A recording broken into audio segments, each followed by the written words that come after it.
pemahaman kita tentang apa yang disebut jihad perlu dibahas secara utuh. Ya, Ibnu Qayyim Al-Jauziyah dalam Zadul Ma'ad fi Hadi Khairil Ibad ini menjelaskan tentang kata jihad, ya. Jihad itu mengerahkan kemampuan sampai puncak secara bersungguh-sungguh untuk melakukan upaya dalam rangka menjayakan agama Allah.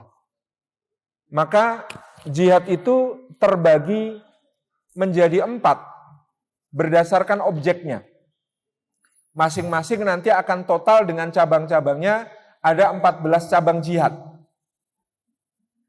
Yang pertama jihadun nafas, jihad terhadap diri sendiri. Jihad terhadap diri sendiri itu ada 5. Yang pertama jihad untuk mengimani Islam.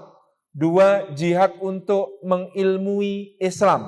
3, jihad untuk mengamalkan Islam. 4, jihad untuk mendakwahkan Islam. 5, jihad untuk mensabari dalam iman, ilmu, amal, dan dakwah Islam. Yang kedua, jihadus syaitan, jihad melawan syaitan. Itu ada 2 bagian, jihadus syubhat wa jihadus syahwat. Jihad terhadap syubhat, kerancuan-kerancuan pemikiran, dan yang kedua jihad terhadap syahwat, jihad melawan hawa nafsu, perut dan bawah perut. Yang ketiga jihadu ahlil ma'asi wal bid'ah. Beliau menyebut jihad terhadap ahli kemaksiatan dan bid'ah-bid'ah. Itu dilakukan dalam 3 kategori. Yang pertama jihad bilyad dengan tangan. Man ra'a minkum mungkaron falyughayyirhu biyadihi dengan tangan. Yang kedua jika tidak mampu dengan tangan maka dengan lisan. Yang ketiga jika tidak mampu dengan lisan maka dengan hati, dan itu selemah-lemah iman.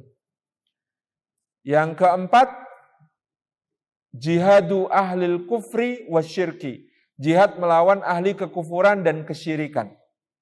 Ini malah kayak dibalik. Yang pertama adalah dengan doa, yang kedua adalah dengan bilbayan, penjelasan, yang ketiga itu dengan birrimah, dengan tombak. Apa bedanya dengan tombak ini dengan yang keempat nanti dengan pedang? Dengan tombak itu artinya kalau kita ngangkat tombak, musuh sudah tidak berani macam-macam, tombaknya tidak perlu dilempar dan ditusukkan. Jadi misalnya kita sebagai negara berdaulat memiliki 1000 peluru berhulu ledak nuklir, peluru kendali berhulu ledak nuklir. Lalu dengan itu Singapura nggak macam-macam, Australia nggak macam-macam, nggak nuduh kita macam-macam, ya, yang nggak menghalangi proses dakwah, nggak menghalangi ya tersebarnya Islam, maka tidak perlu ditembakkan. Cukup sebagai penjagaan, cukup sebagai wa'iddu lahum mastata'tum min quwwah. Itu. Yang keempat baru bis suyuf, dengan pedang.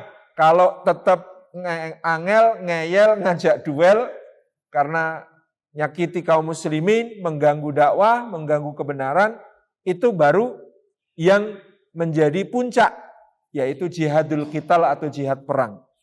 Jadi jihad perang itu ya bukan menghanyakan, tapi adalah satu dari 14 macam jihad yang sudah kita sebut tadi. Dan dia pun berada pada titik tertinggi, titik terakhir setelah upaya-upaya yang lain telah dilakukan. Pertanyaannya, sudah berapa dari 14 itu dilakukan? Kok ujuk-ujuk ngerjakan nomor 14 gitu? Kan begitu? Ya. Dan padahal ngerjakan nomor 14 itu tidak boleh secara pribadi. Dia harus secara kelembagaan kenegaraan. Itu menurut 4 mazhab. Jihad itu nggak bisa inisiatif pribadi.